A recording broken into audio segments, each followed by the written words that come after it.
this is on your Facebook page and also on your website, the introduction that you give of committing your first crime at the age of 3 months old, and then after that, it's kind of never slowed Yeah. down.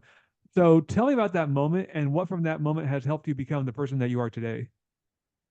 Oh wow, yeah. So yeah, little known fact is that I was actually born into revolution, I like to say. My dad, 1980s, he co-founded the Solidarity movement with Lech Wałęsa, the anti-communist Polish resistance movement. And they arrested him. And when I was born, I was actually born a couple months after that he'd already been in jail. My mom would put propaganda paperwork in my diaper because the communists never checked the diapers because they didn't want to deal with it. So, at the age of 3, I was basically a smuggling mule for the Solidarity movement, which is one of the most successful resistance movements in the world.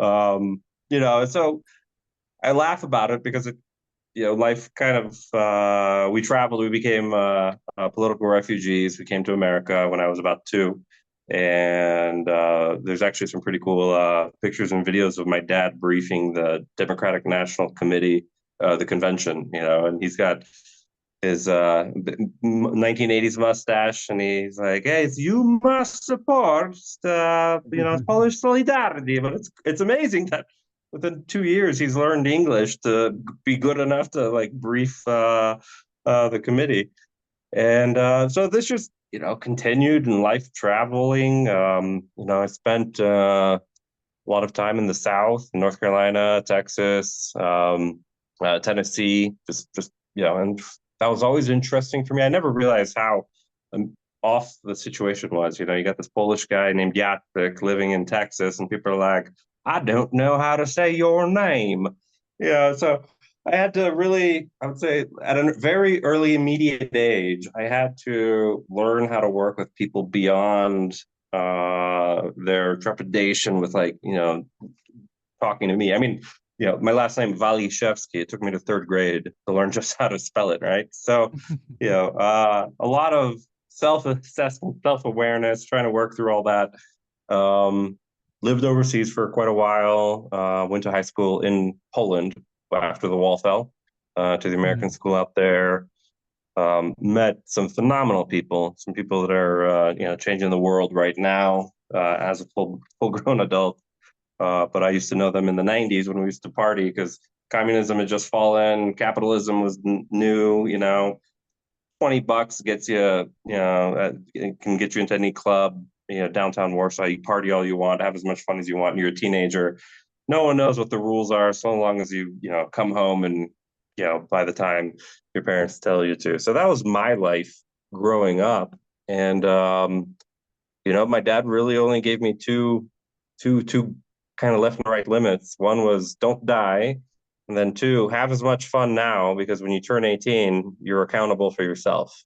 And so I really took that advice to absolute heart and I throttled it hard as fast as I could, as far as I could. And I mean, I was 16 years old taking a bus with my buddies to, Slovakia, and we'd go skiing for the week. And then, my girlfriend at the time, she had just lived in because American School of Warsaw had a lot of ambassadors kids, you had a lot of business kids, and then you had the mafia kids, right? So Mhm. one of my good friends, his name was Klusek, which translates to the noodle in Polish. He would show up, shaved head. I mean, we're talking like 17 years old, sophomore in high school. He's had a shaved head. He shows up in a business suit every day to school. His dad, I'm not going to say who he was, but he was definitely an influential guy in the Polish government or the Polish society.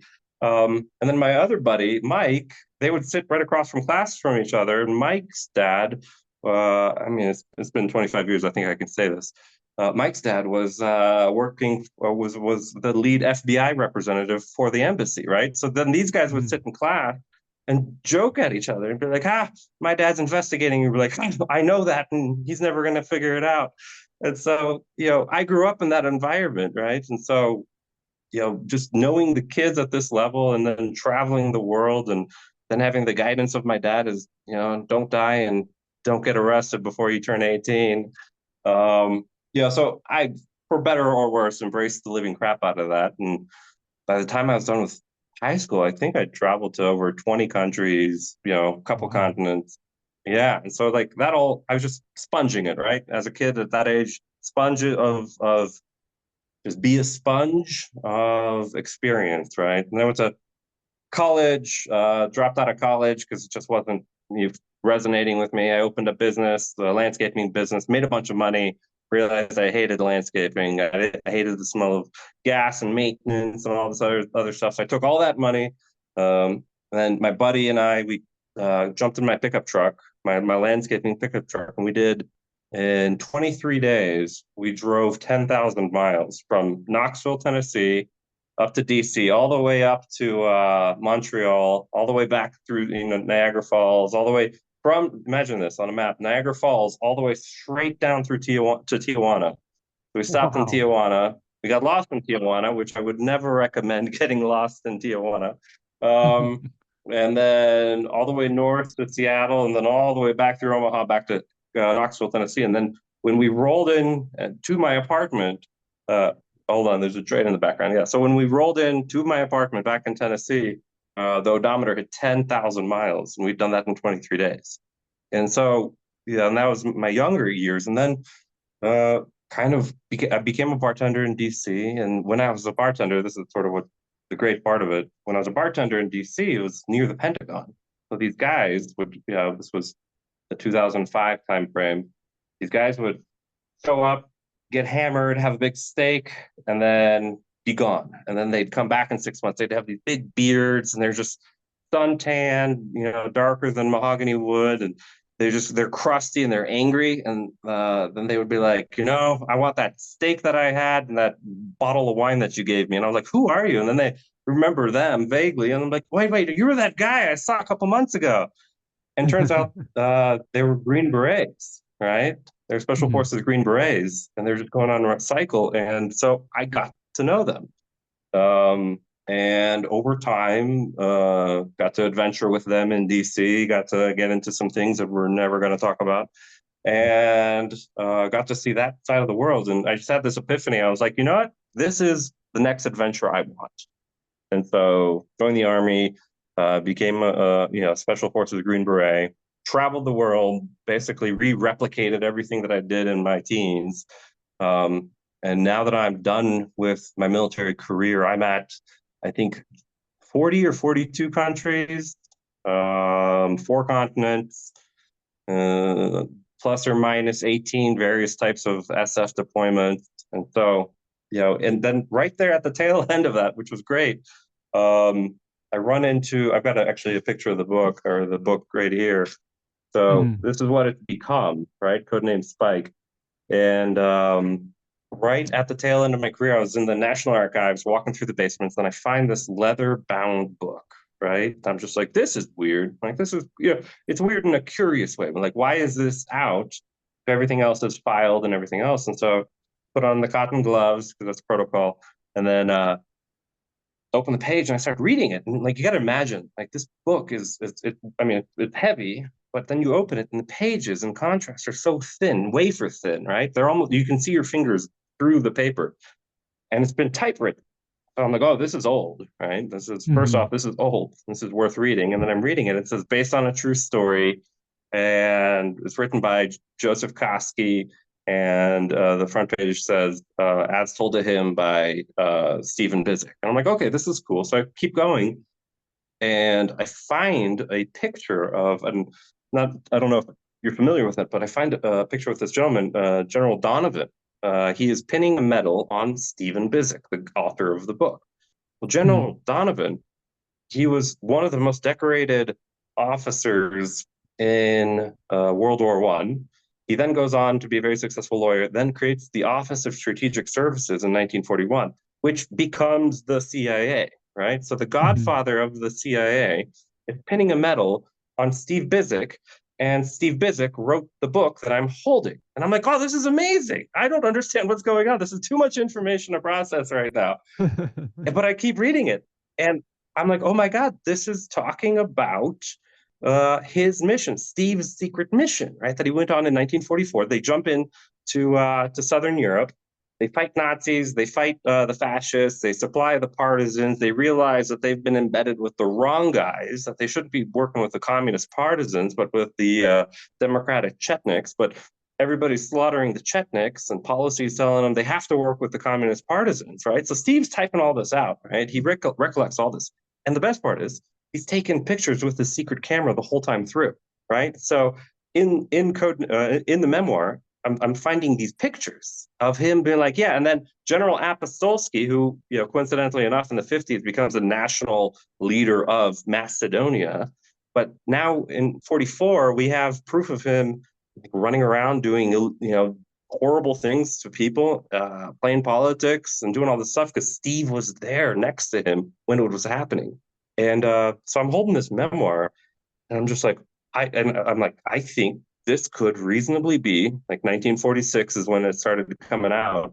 One of, if not the first memoirs of the OSS, because, and this is where facts have to get aligned. So the OSS turns into the CIA. The CIA then says, hey, we're going to recruit all the OSS guys, but then we're going to classify everything the OSS ever did, right? So OSS memoirs didn't come out till the 1980s, right? So here I am holding an OSS memoir written in 1946, 1 year before the CIA was created. And I'm just like, this memoir shouldn't exist because these weren't written until the 80s, but it does exist because I'm holding it. And inside is a picture of General Donovan pinning Steve Bizik, the author of the book. And I'm just like, brains blowing up. So I take the book, I turn to the curator, I'm like, can I take this? Like, can I physically take this and check this out at the museum? And he's like, no, we don't do that.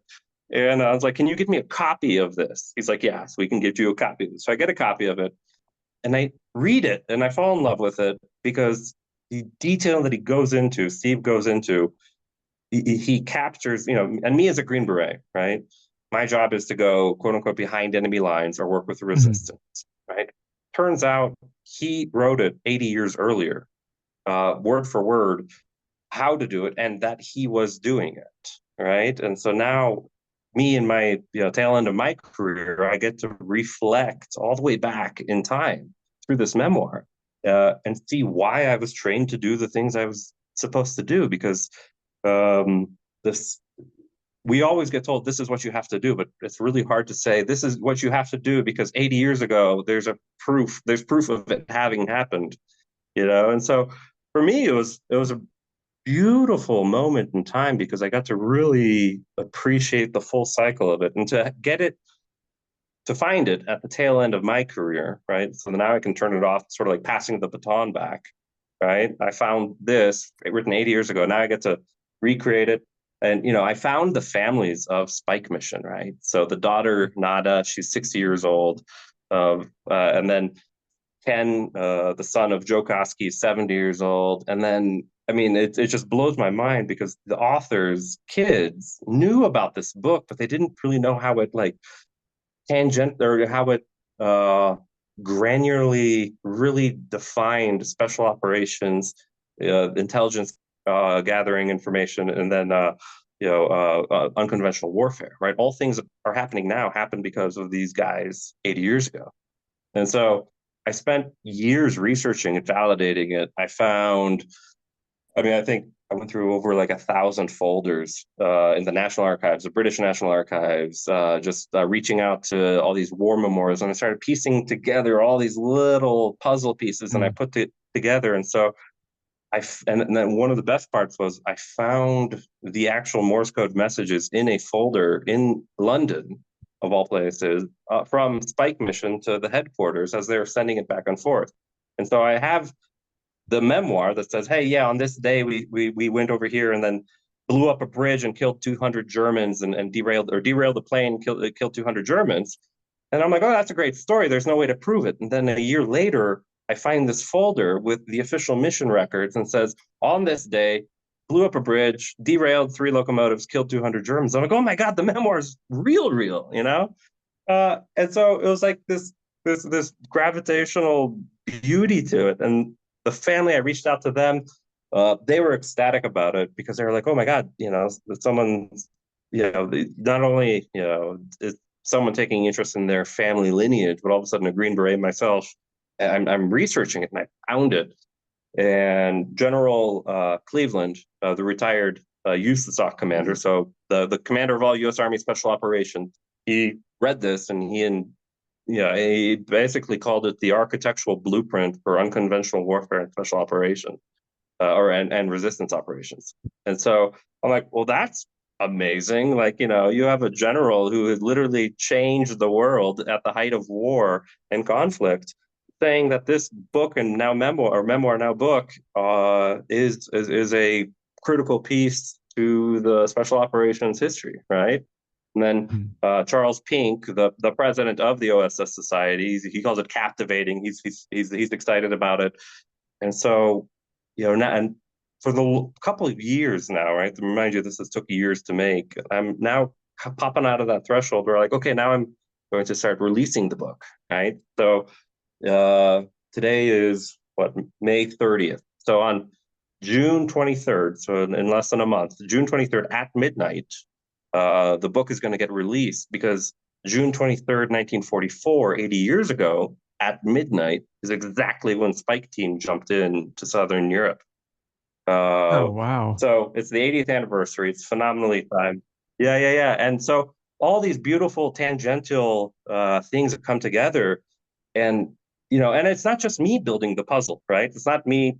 I'm not claiming territory over this, but what's beautiful is that I get to, I reached out to guys that I know in the special operations community. I'm like, hey, what would you think about this title? How would you see this image? Hey, this is happening. What do you guys think about this? So, I mean, at last count, about 20 different people in special operations and intelligence communities, they've been coming to me by request, or by invitation, or through their own initiatives.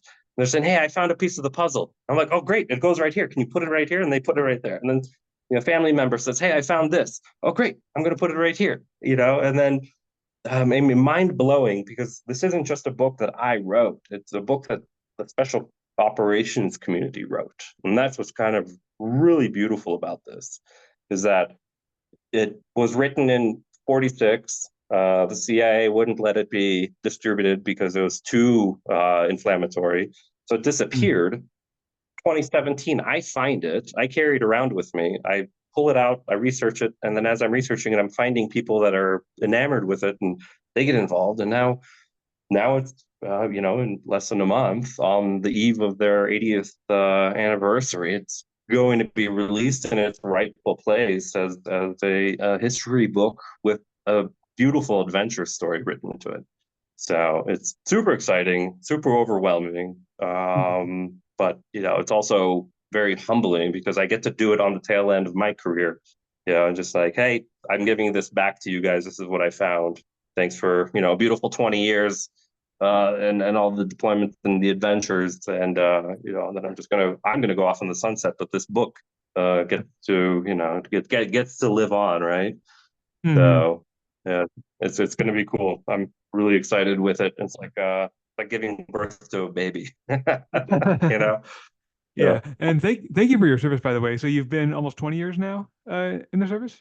yeah, just at 20 years. I'll be done here very shortly. Retirement paperwork's in. I'll be able to grow my beard out in full, and then just ride off into the sunset. Nice. Now, So yeah.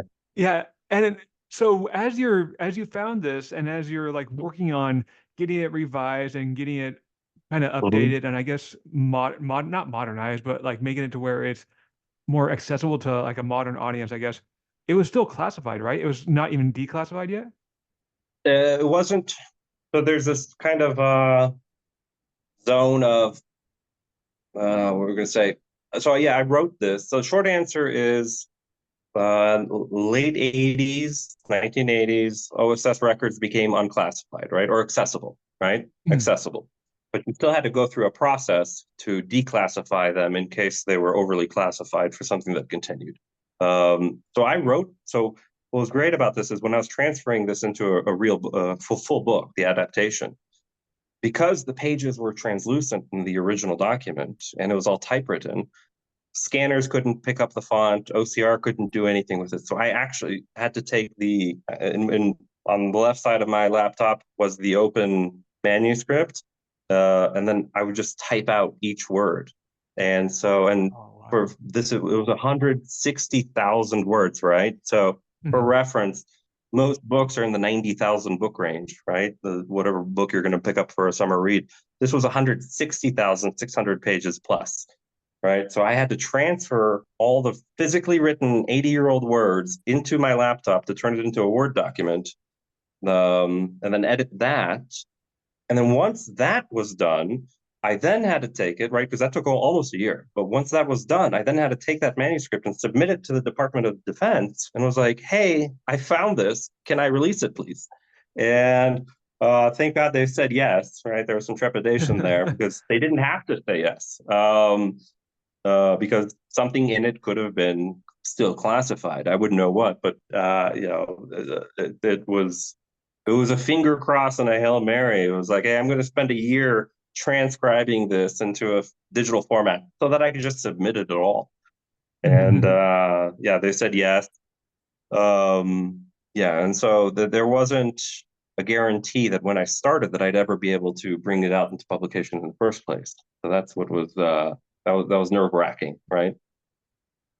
So did they have to, because I've read some books when they got released, there's a bunch of redacted pages. And I was curious if they had you redact anything or if they said that you're free to have it as is without any redactions.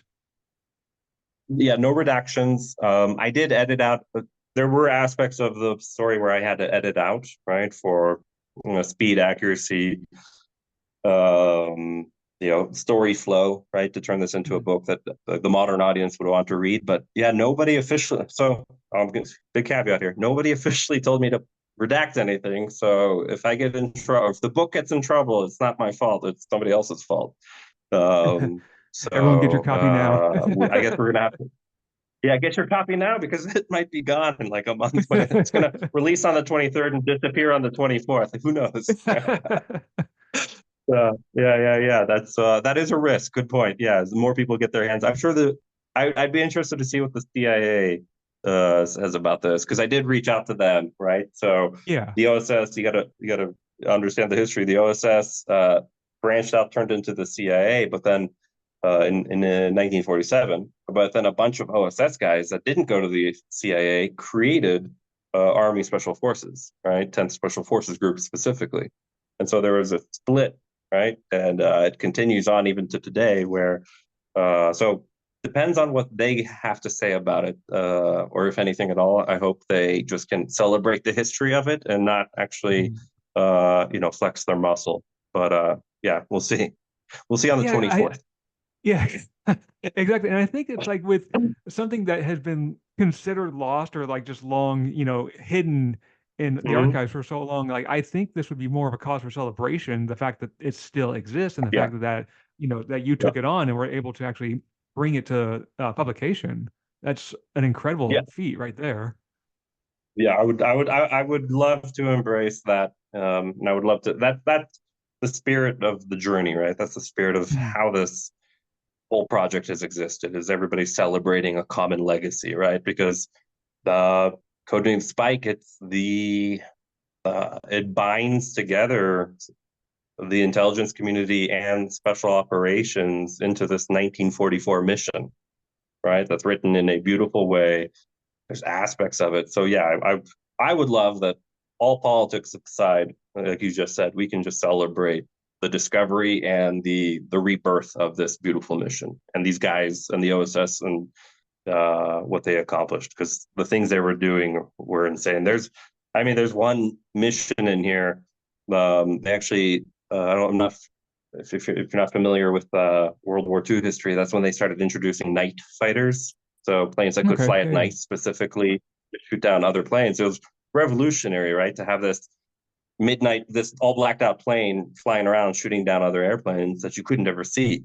Um, so in Spike Mission, Steve actually goes on a mission where they blow up a German night fighter that's landing in their area. They do this great little mission. They put silencers on their submachine guns. They kill the guards. They throw blocks of C4 onto the plane. They blow it up. And then a couple of days later, they actually sneak back and take a picture of it, right? And so I have, the book has one of has a phenomenal commando story tucked right in there. And he says it so casually, right? He's like, "Yeah, it was raining. We finished dinner and we just headed out, went down the mountain, and we snuck up and we, schwacked these guys, and then we blew it up and we took off, and like then we went back to bed like nothing big. And you're like, what do you just blew up a night fighter airplane and you just killed a couple guys and all this? It's like, come on, take some credit. This is amazing. And then to have the audacity to take pictures of it, right? So it's cool, man. It's a book. Even if I hadn't written it, right? And I've read this thing like 15, 20 times, right? So, Mhm. but it's just such a fun story, right? Especially for a guy like me who spent career in special ops, and to then just say, oh, oh yeah, by the way, this is why you do the things you do, because these guys did it 80 years ago. It's Yeah. great. Do you ever imagine what may have Yeah. happened if this So, book was published without having gone through like the proper clearance or anything like that? I mean, bad, not, I'd like to believe not bad things, but yeah, theoretically, they could have said, sorry, like you have to redact the entire book and start the whole process over again. That would have been bad. Yeah, but I try to do everything above board and in the clear, Mhm. Uh, Oh, I yeah, meant yeah, like yeah. when the original version of the book, like the original version had been Uh, published in 1946. yeah, I'd be so had it been published in 46, you're saying? Yeah, yeah, yeah. Yeah. I don't know, because what's really interesting about it, and this is part of the reason it couldn't be published in it, right? Because in politics and real life, you have Churchill and Roosevelt saying that the partisans are the ones we need to be supporting, right? And they're talking about this is their public proclamations, right? But then Mhm. Steve and Joe in their mission, they're saying like, no, these partisans are communists, like red, like they're going to turn the country and they're executing all the good guys that we should be partnered with. So the book would have caused political turmoil had it been published in 46. Because it directly contradicted the leadership aspects. And what's kind of crazy about it is you get the rise. The subheading in the book is the dawn of the CIA. Sorry, the dawn of the Cold War, CIA and U.S. Army Special Forces, right? And so Mhm. uh, so when you read the book, what you're actually realizing is that the OSS and the Special Operations Executive, the British Special Ops unit that turned into MI6, when they're dropping in supplies, they're giving it to the communists. The communists then use it to mass execute in the middle of their civil war all anybody that could have been loyal to the West, right? And then as soon as the war is over, that entire region goes pro-communist, right? Red. It becomes the Cold War. So what's kind of politically insane is that there's evidence of this that's saying that, yeah, like the West actually supported the Cold War initiative and communist or Mhm. caused the Cold War by supporting the communist initiatives, which directly contradicts everything that Roosevelt and Churchill were saying to the public of like, yeah, these are the partisans, are our friends, right? And then the partisans are taking the weapons and killing the democratic, elected and free loving West resistance, the Chetniks. And Mhm. so, had it actually been published, which would have been wild to begin with, I think it would have caused a political storm of accountability that the West and England, they just weren't ready or would have been willing to answer to. And so it makes sense why the book was never allowed to be released on so many levels. Politically, Mhm. when you contradict the president, that's generally a bad thing, right? And then you have Mhm. evidentiary proof of it, right? And then, so you have the political issues, then you have the OSS issues, and so these would have been bigger problems, and I mean, maybe it would have changed something, right? That could have been interesting perspective. Is like, what happens when a book gets published? That contradicts the official U.S. Western policy, right? And now people have a degree of accountability, right? That I mean that answers a can of worms that could have been answered 80 years ago. But yeah, Yeah, that's interesting. yeah, no, like it would have been really interesting because I mean nowadays like I don't really know of any books that have caused huge political uproars or like any kind of Yeah. uproars in any case. I mean, there might be some here and there, but something like this where it, like, contradicts everything that's already being done, then Mhm. it's like, what would that what would the outcome of, just America in general look like if this book had been released? Yeah. No, this would have because it raises some great points. It's like, what do you do when you're supplying the bad guys and the bad guys are killing guys we should be working with, right? Mhm. And so it's very philosophical, very moral, ethical kind of international relations debate. Yeah. Now, you said that you had written like each and every word that was there, and then so Mhm. when it came to putting this together, how important was it for you to make sure that you kept their voices, Steve's and John's, was it, you said? Um, Joe's. Joe, sorry, Joe. Steve's and Joe's. So how important was it for you to keep Steve and Joe's like words exactly as they were written, and then make sure to include words that you had written as well? Like how important was it for you Oh to make yeah. sure that you had a good balance of it? Yeah, no, that was the driving factor, right? There was I mean that's a beautiful question.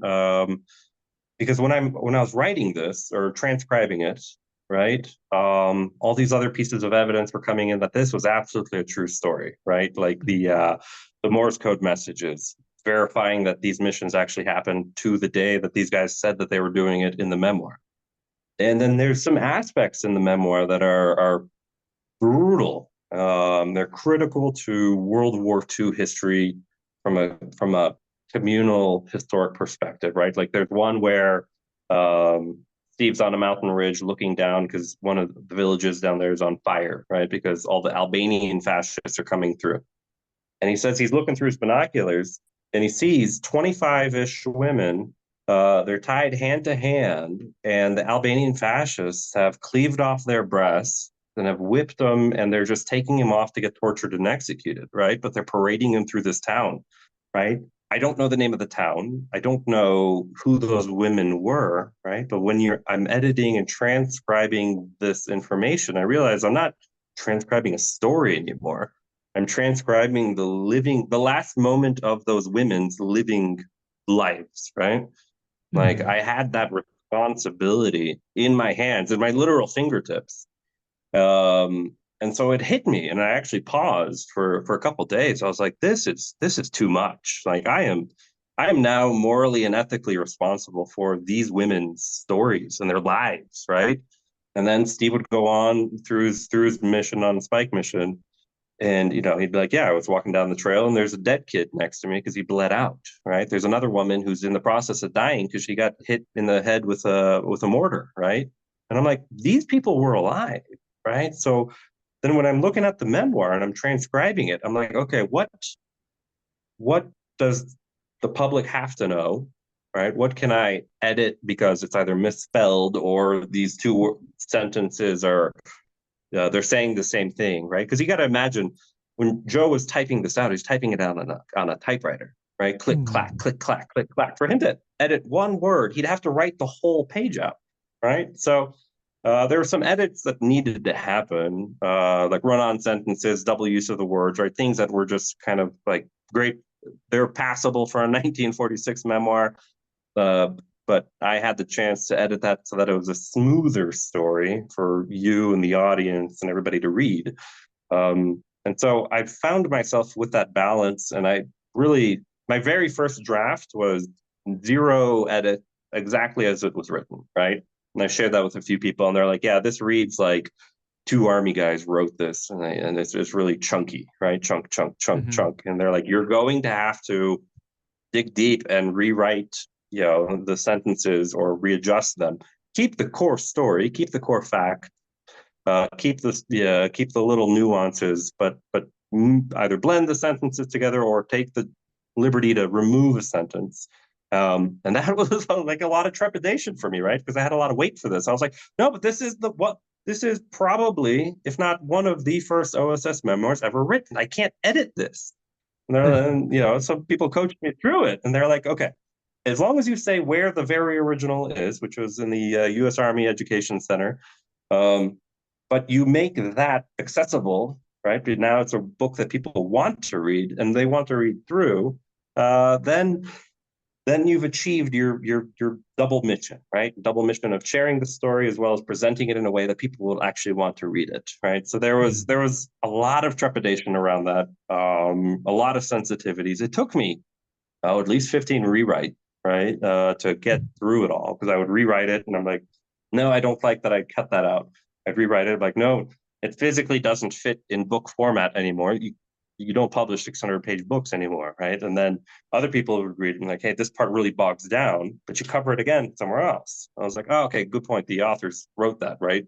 And so I took, the balance of being an editor as well as a historian as well as a storyteller, and I had really had to find that Venn diagram and blend it together, and that's part of the reason it took years to get right, Mhm. because if I didn't get it right, I wouldn't be happy with the final product and I wouldn't release it and it wouldn't be the right book to release. Yeah. But a very morally and ethical balance to it. Yeah. You were mentioning how, like, in some of the cases, there were stories that were just so casual in their telling of it. And Mhm. so I'm sure that was pretty important to make sure that you kept the casualness of it as well. So that way people can understand. It sounds horrible to like a modern day audience to come off this casually, but you got to think again, there are people back then, probably still people now that think that have like a casual approach to, oh, I just killed someone and now I'm going to a bar, or, I'm just doing this, or something like that. Yeah, yeah, no, that's actually funny. Uh I can't get into details, but when we'd do a mission or something, and I'd come home and I'd be telling either my friends or the people around me, like, yeah, casually did this. Like, I think once was, this is a true story.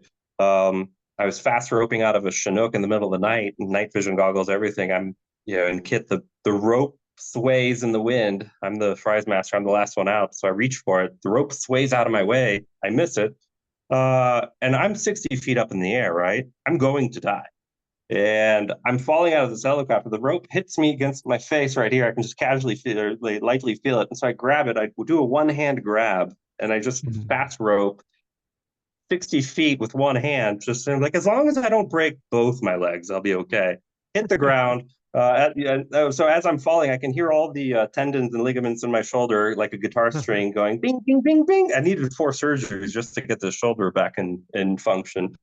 But then I land on the ground. And I'm like, oh, I'm not dead. But then the guy, the crew chief up in the Chinook, he pulls the rope to release it so they can fly off and not get killed. And then so I'm holding this rope with one hand now, my good hand, and this big rope that weighs like a couple 100 pounds starts noodling over me. I'm like, oh, this is so bad. And I just collapse and get a slip disc, and a slip disc because of it, right? And so injuries that plague me for the rest of life, but the story is so great about it, right? Um, and so, but that's like a casual story, and people look at me, they're like, "Oh my God, you almost died." I was like, "Well, yeah, I've almost died a few times. Like that was just like one of the almost fun ones, you know." Yeah, Uh, it's like I'm so here like in to front of you then read today. that these guys, yeah, yeah, problem solved, right? And so to then touch back to time in 1944 to this mission where these guys are just casually going to blow up a night fighter or blow up a bridge, and so they can kill 200 Germans. So you're just like, this is there's some commonality to it, right? We're 8 decades apart, but there seems to be a commonality to this perspective of like, yeah, I'm going to go do something cool and then I'm going to drink a beer, or I'm going to do something cool and then, call home. And so it's, there's a balance to it, but I think you raise a great point. To see that in them, so that we still embody today, it's kind of fun. It's that historic Yeah. piece of it, but that's what makes it so alive and so real, right? So Yeah. yeah. And I think that's also, an important point because, I know friends that are in the military or in like Mhm. law enforcement or any kind of like first responder role, and they'll have casual conversations like that. And people that aren't in those roles, they hear them and it's almost like they get offended by it. So I think in some sense, like, Mm. you're doing a lot of this really intense stuff, but it gets to a point where you're desensitized, but at the same time, like it's oh, what's the term? Like I'm sure there's still some things that like, nightmares you have to deal with and other things you have to deal with, but at the same time, you're kind of desensitized to a certain aspect of it too. Yeah, I mean, it becomes, this is a pretty good philosophical question, right? Mhm. Um, if on a daily basis or like an often enough basis, right, you go into the world where the world is dangerous and difficult, that's part of reality though, right? There is a aspect of the world, right? Look at what's happening in Ukraine, look at what's happening in Sudan, look at what's happening in Myanmar, right? There Mhm. is an aspect of the world that is always fighting, and they're always struggling, and people are always living or dying, right? And that's reality, right? And so there's this sort of like it's like a screen door, right? You walk through, you go into that world, but if you come back, you go into this westernized world where water flushes and the internet works, right?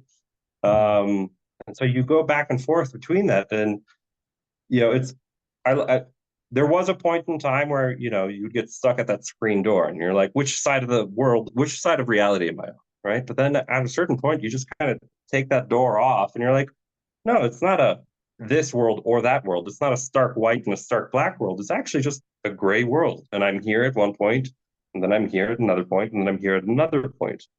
In time and in perspective.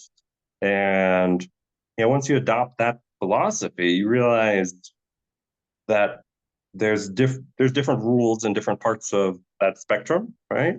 But at the same time, that becomes your new world, right?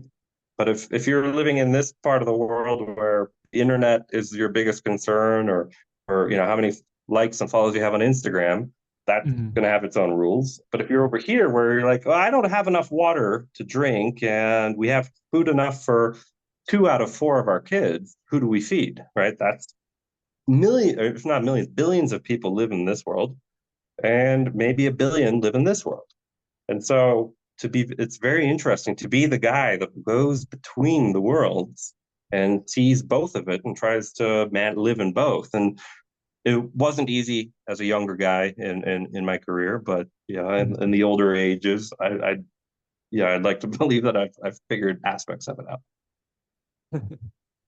I think for a lot of us, there's still like a learning process to some things and, things like that. But I Mhm. think here in the West, we do take a lot of things for granted. And, we don't really place ourselves in those other worlds where they don't have running water or they don't have accessible amenities like we do.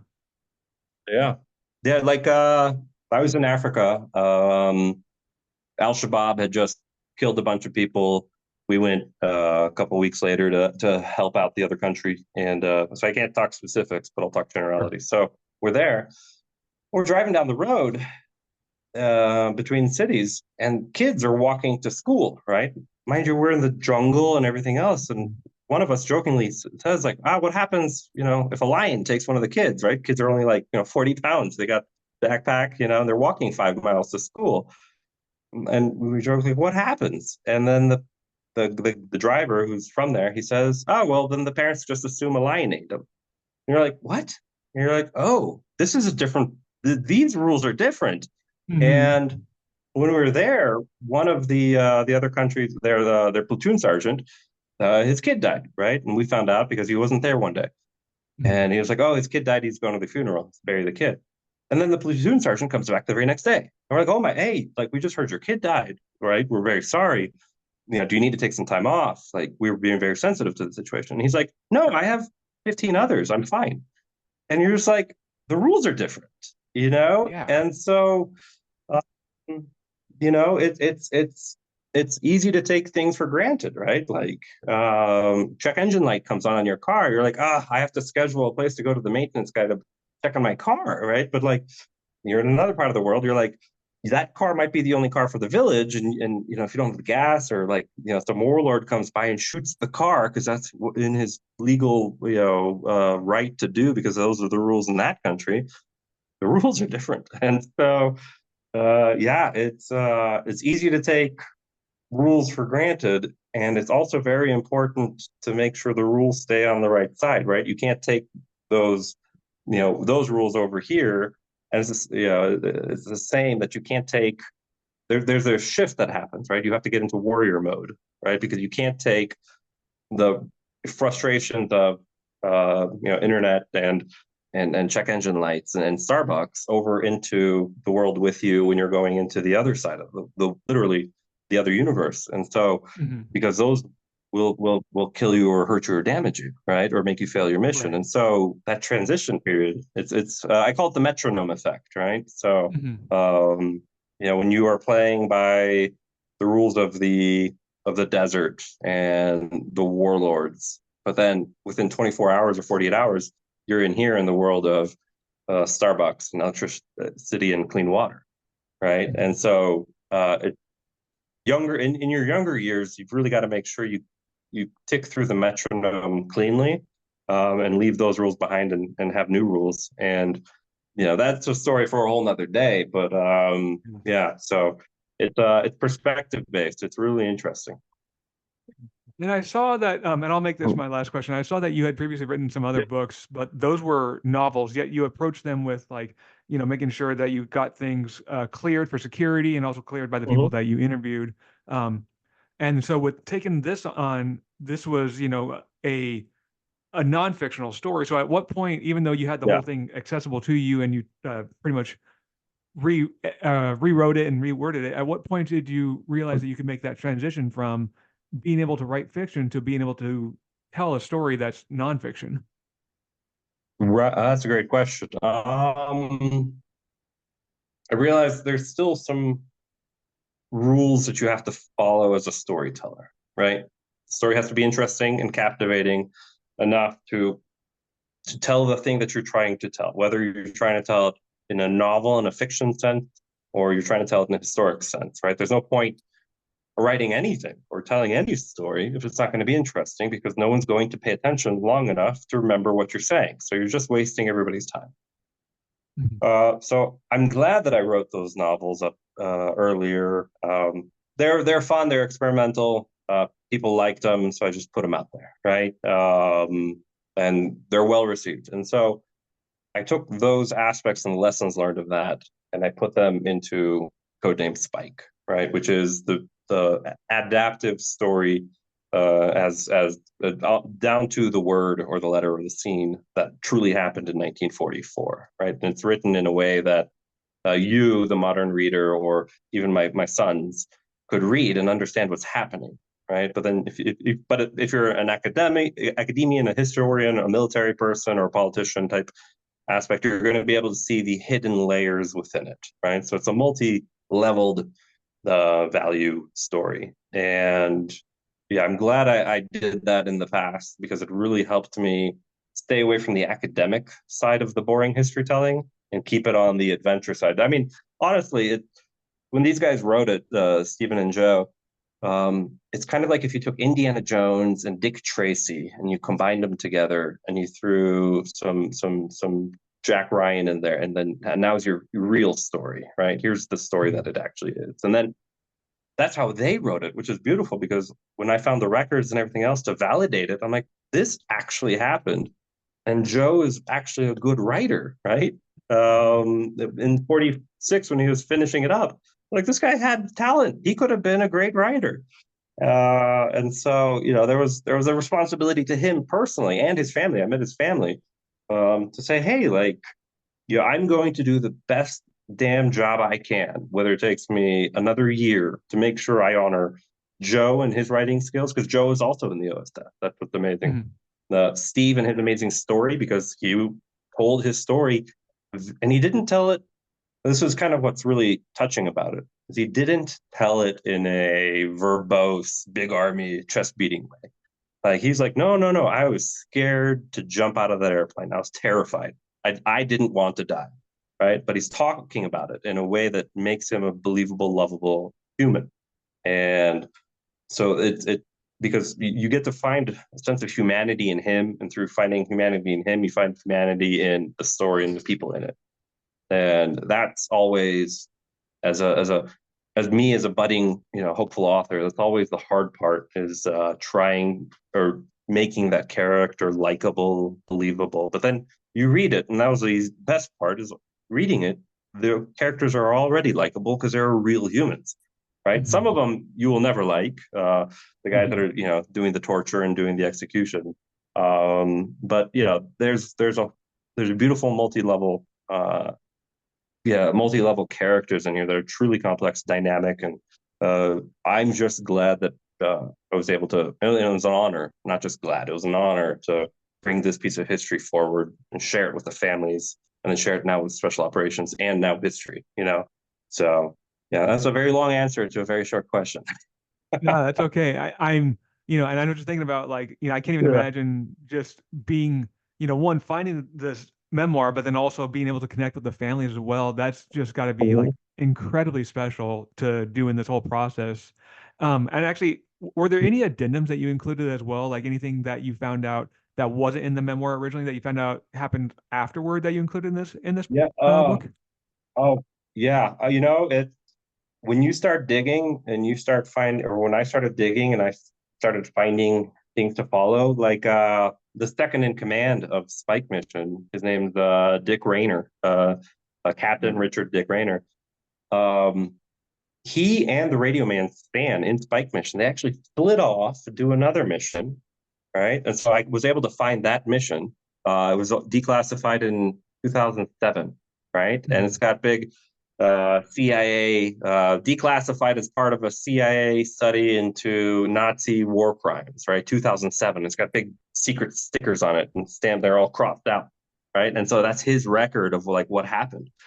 And then after they did that, Stan and Dick, they go back to Italy and then they jump into northern Italy, right? And this is kind of where it gets even crazier.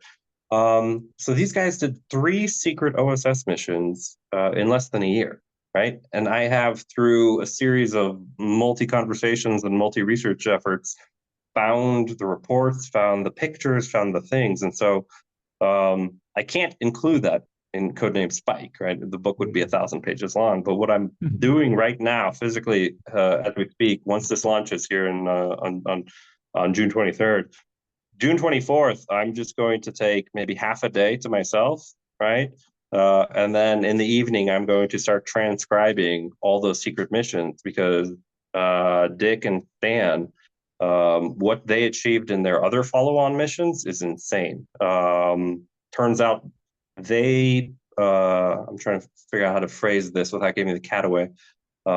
Dick and Stan, when they jump into northern Italy, they actually lead the largest resistance partisan conflict battle, which in all of World War II, right? So the largest partisan battle in World War II, over the course of 3 weeks, Dick and Stan and their 200 partisans fight off 3,000 fascists and a battalion of SS artillery infantry, and they kill or capture close to 1,000 of them. Right, so 200 guys kill or capture close to 1,000 of them, and they block off the entire one of the escape routes of these German fascists from defending Berlin. Right, I mean, it blows your mind that these guys were real humans sitting on top of a mountain, throwing rocks, throwing grenades, and shooting at Nazis and Italian fascists just to starve out the battles that were raging in mainland Europe. And so I found all that. I found something that I'm tracking down right now that's insane. We may want to do a follow up right now, but I can't even talk about it. But yeah, so there's some pieces of history that have never been told that I'm finding, and I'm like, wait a second, this isn't in the books, right? This isn't written anywhere, and I found it through this golden thread that has lasted and been weaved for 80 years. And I've gone through over like 1,000 records, but because I'm now piecing together these little puzzle pieces, right? I'm like, oh no, now I have the evidence that this actually happened in this sequence, and now I know who the people are because now I can prove it. And so the next book, if